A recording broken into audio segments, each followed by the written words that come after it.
Everyone, welcome back. Josh Beta here for From the Stands. And today we're very luckily joined by the now, unfortunately, the now former IBF Cruiserweight Champion, but still the Ring Magazine Cruiserweight Champion, Jai Opotaia. Jai, thank you very much, mate, for the time. I appreciate it. I know you've been swamped with media obligations, so I appreciate you giving me a little bit of time this afternoon. I guess, how are you digesting everything? Obviously, 24 hours after the news, I guess you've had a bit of time now to sort of sit there and think of everything and process your emotions and your thoughts.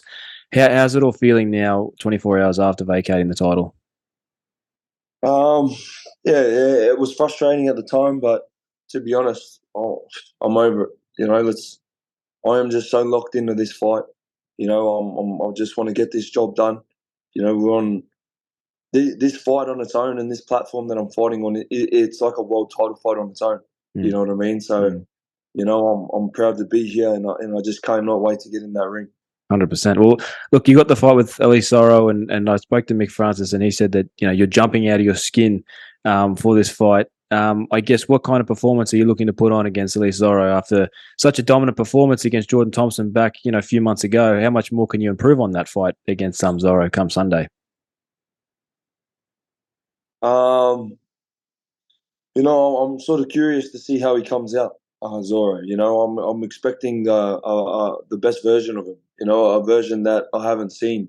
He hasn't fought anyone like me, so I'm expecting him that he would have been picking it up in training, picking it up. Learning a few things, adding to his ammunition. So, I'm expecting a good version of him, but at the same time, I am prepared for 12 rounds of war. I am prepared for wherever this fight goes. I am fit enough, strong enough to do whatever I need to do to win this fight. You know what I mean? And I've prepared well. I'm fit as, I've put myself through the fucking trenches, continuously. And I just feel like he cannot take me anywhere I haven't already been. So, I'm pumped, and I'm keen to just get in this massive card and put on a big show.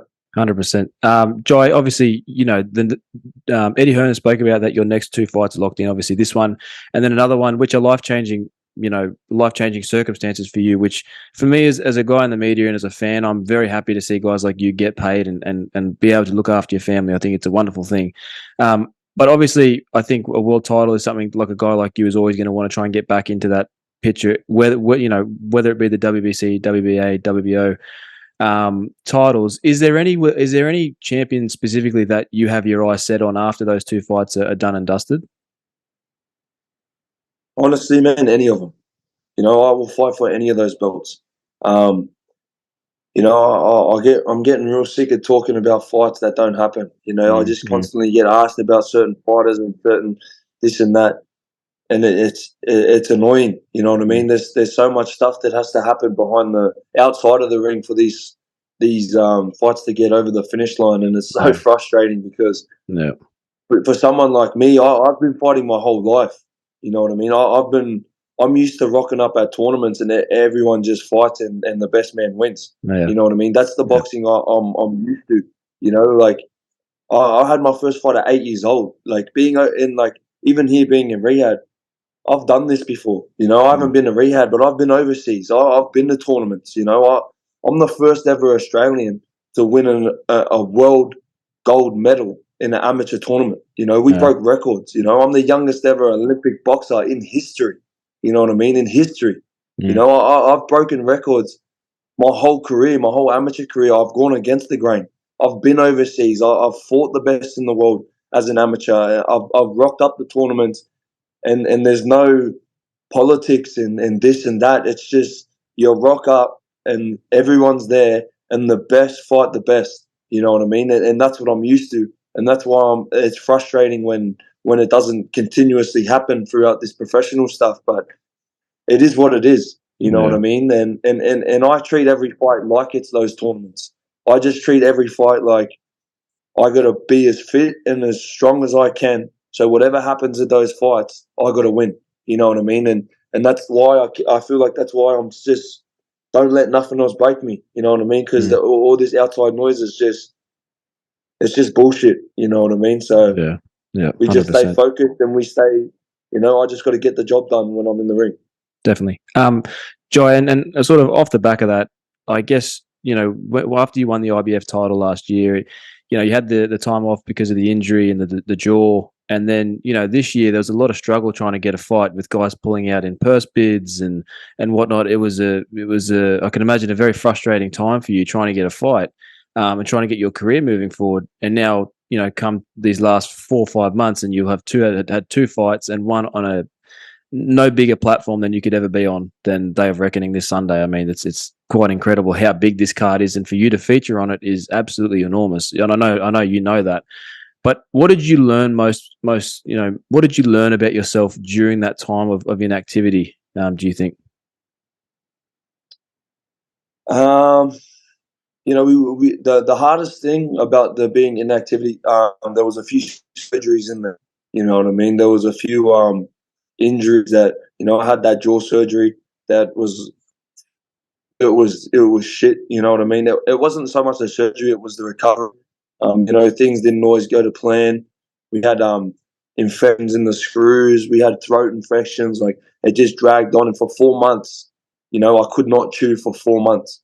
You know what I mean? Like it was brutal. And then we had a shoulder surgery. I was went through a shoulder injury where my left arm's my strong arm, and I couldn't even lift a 10 kilo plate above my arm. You know what I mean? Like there was something pitching on a nerve, and it was, man, I was shitting myself. You know what I mean? Like it was like make or break situations where I thought, my career could be over, even through they're the sort of deep holes that you spiral down in. You know what I mean? The mental games that you got to drag yourself out of, thinking, "Fuck, I've just sacrificed my whole life boxing since I was 8 years old, and now I'm just going to have it taken away from me from an injury." You know what I mean? It was they're the scary things.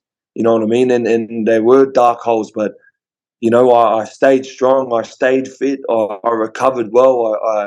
I looked after the injuries. You know what I mean? And even now, I've learned so much from it. They were like fights on their own. You know what I mean? Fights outside of the ring. So, what doesn't break you makes you. And now I'm here, and I'm on one of the biggest stages in history. You know what I mean? Fucking a year ago, I was sitting at home with my jaw like this. You know what I Yeah, mean? And now I'm here. So yeah, everything's just, and even before I won the world title, you know what I mean? 12 months before I won the world title, I was in a cast. My hand, I had a hand surgery that wasn't healing. I was in a cast for 9 months. I got up to 117 kilos. You know what I mean? I remember my first session back. I punched a bag for 3 rounds, and I went and sat on the exercise bike, and I thought, "Fuck, my career's over." You know what I mean? wow. How am I going to come back from this? And a year later, I fight Breedis and I beat him in Mm, the fashion I did. You know what I mean? Like these guys can't take me anywhere I haven't been. yeah, You know what I mean? This physical pain is an escape from the emotional pain I've been through. yeah, So I'm just pumped and I'm happy to be here. yeah, Even the IBF doing what they've done, they can't break me, bro. I've been through deeper than that. So yeah, bring it on. yeah. 100%. Joy, last couple of questions, man. I just guess you've signed since with being Matchroom and Eddie Hearn. I think your career has definitely enhanced a lot. I think Eddie's a wonderful promoter alongside Mick Francis. I think the two guys combined makes it an unbelievable promotional aspect for you, and just having the guys behind you like that must be incredible. I guess, what's it been like having Eddie in your corner alongside Mick? It's good having Eddie on the corner to do what he does. You know what I mean? He's a great promoter. He's one of the biggest promoters in the world at the moment. He gets things over the line. But my small circle is what really matters. Mickey Francis, Mark Wilson. Those boys. They're in it for the right reasons. We're a solid little crew, and Yeah, we're headed all in the same direction. We're all working our asses off in our own. Everyone's staying in their lane, and we are heading all in the same direction. So I'm honestly, I'm blessed to be here and and I'm so grateful to have such a solid crew with me. While I'm here, mm, it's rare to get people like that on my side, but it's my determination and my work that's attracted them to it. You know what I mean? Anyone we come across is inspired that cross paths with us. You know what I mean? We work too hard. We don't let things break us. We go through that much adversity. You know what I mean? You guys have only been seeing the latest adversities on the news because, you know, I'm starting to make my profile's getting bigger. But this ain't our first rodeo. We've been going through this shit for fucking years. You know what I mean? They've been trying to drag us back and stop us from where we're going. But we keep pushing. We keep staying focused. And now we are on the biggest boxing card in history. You know what I mean? Hard work pays off all day. So, man, I'm honestly just so pumped to get in this fucking ring and do what I do. Yeah, 100%, man. Hard work does pay off, and I love seeing it. One last thing, Jai. Selfishly, I live on the Gold Coast. I'm here in Queensland, and mate, I spoke to Justice, you know, a few months ago about returning and fighting here in Australia again. Is that something that you want to do one day? Bring a world title fight back to Queensland, back to Australia? Because I think, you know, if your profile wasn't high already when you fought Breeders, I think it's 10x now. So is that something that you know you want to accomplish in down the line? Definitely, man. It's something that I've always wanted to do. You know, at the moment, in this time of my career, you know, these fights over in Saudi and the ones in UK, like they're huge. You know, they're ones that you just cannot say no to. But I definitely down the track, man. Gosford Stadium on the Central Coast, where I'm from.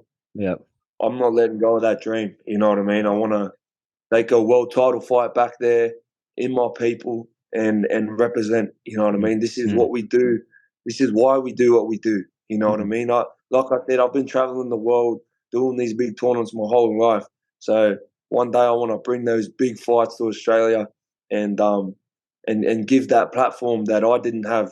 You know what I mean? Coming through the rankings. You know, we were fighting on. You know, I was fighting on Paul Gallen undercards and stuff I like remember. that. You know, and I'm grateful for that. You know, I'm grateful Paul Gallen gave me those platforms to fight on. But internationally, as a boxing fan, you know what I mean. Now that we have the zone and we've signed with Matchroom, they can see internationally that Australia means business now. You know what I mean. The rest of the world can see it, not just that in-house domestic. So you know, it is exciting times for fighters like me and myself, Tim Zhu, you know, Cambosis.